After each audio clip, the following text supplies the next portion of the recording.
இப்போ IAS officer அப்படின்னா அது வீட்டில் 2 ஐஏஎஸ் ஆஃபீஸர்னா ஊர் முழுக்க படிச்சுக்கிட்டே இருப்பாங்க, ரொம்ப எப்போ பாரு அது மாதிரி ஆம்பிஷியஸான ஒரு ஆளாக இருப்பாங்க. அந்த மாதிரி what kind of a person you were when you were young? I'm not ambitious. அந்த மாதிரிலாம் ஒரு பெரிய ஆம்பிஷன்லாம் ஒன்றும் கிடையாது. இப்போ என்ன செய்கிறோமோ நல்லா செய்வோம், அவ்வளோதான். அதை தவிர ஒரு பெரிய இன்னும் ஆகணும் இப்படி ஆகணும் அப்படிலாம் எந்த விதமான ஒரு எதிர்பார்ப்பும் வாழ்க்கையில் வச்சுக்கிட்டதில்லை.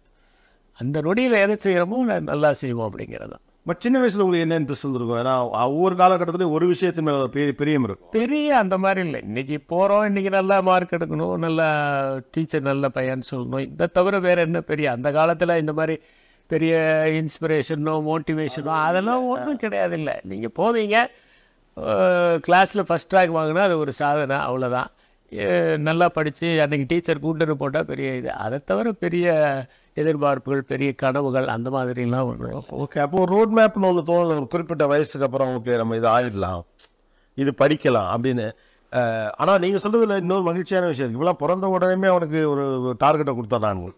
அட்லீஸ்ட் அது இல்லாமல் சுதந்திரமாக குறைந்தபட்சம் பள்ளிக்கல்வி வரைக்கும் பிடித்ததை படித்து ரசித்து இன்ட்ரெஸ்டிங்காக நல்ல மார்க் எடுத்து சின்ன சின்ன சந்தோஷங்களில் திளைக்கிறது யுகேஸ்வர் பிளஸ்டு ஒரு வகையில் பார்க்க போனால். உண்மையா ஏன்னு கேட்டிங்கன்னா, இப்போ ஆம்பிஷனுங்கிறது அது வந்து ஒரு ஃப்யூச்சரை பொறுத்தது தான் இல்லையா? You will miss the present moment. அது வேட்கை. அந்த வேட்கை இருக்கும்போது ஓடிக்கிட்டே இருப்பாங்க. ஓடிக்கிட்டே இருக்கணும்னு நினைக்கிறவங்க வந்து அந்த நொடியை என்ஜாய் பண்ண முடியாது.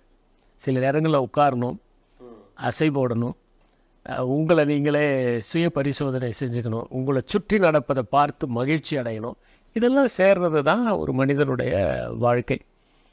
அதனால் வேட்கைங்கிறது அந்த காலத்தில் எந்த மாணவனுக்குமே இருந்தது கிடையாது. எனக்கு மட்டும் இல்லை, எங்கள் சமகாலத்தவர் யாருக்குமே இருந்தது கிடையாது. அந்த நொடியை அவங்க முழுமையாக அனுபவித்தார்கள். அதாவது இப்போ இன்னைய தேதிக்கு ஒரு சக்ஸஸை நோக்கி எல்லாரும் விரட்டுறேன் பேர் வழின்னு இந்த வேட்கை ரொம்ப திணிக்கப்படுதோ? ரியல் டைமுடைய சாதாரண நல்ல விஷயங்களை கூட அனுபவிக்க விடாமல் ஒரு வேட்கை திணிப்பு நடக்குதுன்னு நினைக்கிறீங்களா? நீ இதுதான், நீ அப்படி ஆயிரு இப்படி ஆயிரு, அந்த மாதிரி கனவுகளை வந்து திணிப்பது, அதற்கு பிறகு வந்து அந்த கனவுகளை அடைய வேண்டும் என்கிற ஒரு வெறியை தூண்டுவது, கனவுகளை அடையாவிட்டால் வாழ்க்கை இருண்டுவிடும் என்கின்ற ஒரு மனநிலை ஏற்படுத்துவது, இதெல்லாமே ஒரு ஆபத்துன்னு நான் நினைக்கிறேன். ஆனால் அதனால தான் இங்கே பயங்கரமாக ஒரு மோட்டிவேஷன், ஆஸ்பிரேஷன், என்னென்ன ஜானர் மோட்டிவேஷன்ங்கிறது இப்போ செய்கிறது நல்லா செய்கிறதுக்கு தானே ஒழிய. இப்போ நீங்கள் அந்த இவர் சொல்லியிருப்பார் பாருங்க, அது ஒரு தெருக்கூட்டுபவனாக இருந்தாலும் நீ தெருக்கூட்டும் போது மைக்கேல் ஆஞ்சலோ தன்னுடைய ஓவியத்தை வரைவது போலவும், பித்தோவான் தன்னுடைய இசையை அமைப்பதைப் போலவும், ஷேக்ஸ்பியர் தன்னுடைய கவிதையை எழுதுவதைப் போலவும் நேர்த்தியாகவும் ரசித்தும் செய்.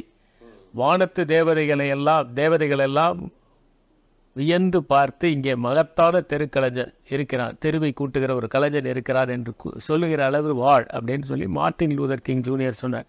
மோட்டிவேஷன்ங்கிறது இப்போ செய்யறத நல்லா செய்யறது தான். இப்போ நீங்கள் இப்போ நம்ம 2 பேரும் பேசிக்கிட்டு இருக்கோம்னா இந்த நொடியை நாம் முழுவதுமாக ரசித்து செய்கிறோமா? அதுக்கு தான் மோட்டிவேஷன் தேவை. பெரிய விஷயம் இல்ல, ஒரு பெரிய விஷயத்தை செய்ய. ஆக்சுவலா பாத்தீங்கன்னா மிகப்பெரிய ஒரு விஷயத்தை செய்யறதுக்கு மோட்டிவேஷன் தேவையில்லை, அவனே மோட்டிவேட் ஆயிடுறான். அவன் மோட்டிவேட் ஆயிடுறான். இப்ப வந்து யாரும் வந்து ஒரு பெரிய ஒரு அபிஷியலா இருக்கவங்களுக்கு போய் யாரும் மோட்டிவேட் ஆகிறது இல்லை. ஏன்னா அவங்க பண்ணாதான் அவங்க நல்லபடியா இருக்க முடியும், நல்ல பேர் எடுக்க முடியும், நல்லா பண்ண முடியும். ஒரு பெரிய நிறுவனத்தை நடத்துறாரு, ஒரு சிஓ இருக்கிற, அவருக்கு என்ன மோட்டிவேஷன்? டெய்லி காலையில மழை பெஞ்சாலும் பேப்பர் போடுறாங்க பாருங்க, அவங்கள தான் நீங்க மோட்டிவேட் பண்ணணும். பால் பாக்கெட்டை கொண்டு வந்து போடுறாங்களே அவங்கள தான், டர்ட்டை ரிமூவ் பண்ணுறாங்களே அவங்கள தான் நீங்கள் மோட்டிவேட் பண்ணணும். அதுதான் கஷ்டமான ஜாப். ஸோ இப்போ செய்கிறது இல்லை, சரியாக செய்கிறது தான் மோட்டிவேஷன். ஆமாம், அதுக்கு தான் மோட்டிவேஷன் தேவை. அதுதான் குறைவாகவும் இருக்கு.